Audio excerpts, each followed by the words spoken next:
नाना पटोले यांच्या याच टीकेला ठाकरे गटाचे नेते अंबादास दानवेंनी उत्तर दिलं।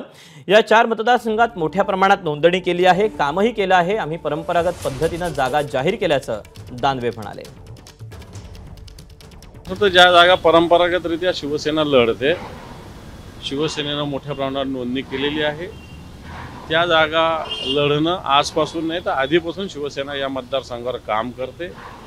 ऑलरेडी शिवसेनेचं या ठिकाणी आहे, जसं आता नाशिकमध्ये जो शिवसेनेचा उमेदवार शिवसेनेचा पुरस्कृतच होता ना, आहेच ना, तिथं काय चर्चा करायची। राहिला कोकणचा, तर कोकणात मागच्या वेळेस काँग्रेस आणि शिवसेना कोणी किती मतं घेतली होते चांगल्या पद्धतीनं माहीत आहे, त्यामुळे शिवसेना तिथं लढते।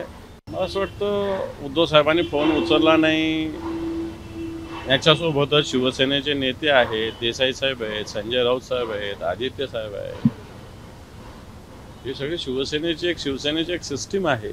या सिस्टीममध्ये जरी संपर्क साधला तरी या सगळ्या गोष्टीवर मार्ग सुटेल, परंतु त्यांना आम्हीच संपर्क करू, काय प्रॉब्लेम नाही। नाना पटेल आम्हीच एबीपी माझा, उघडा डोळे बघा नीट।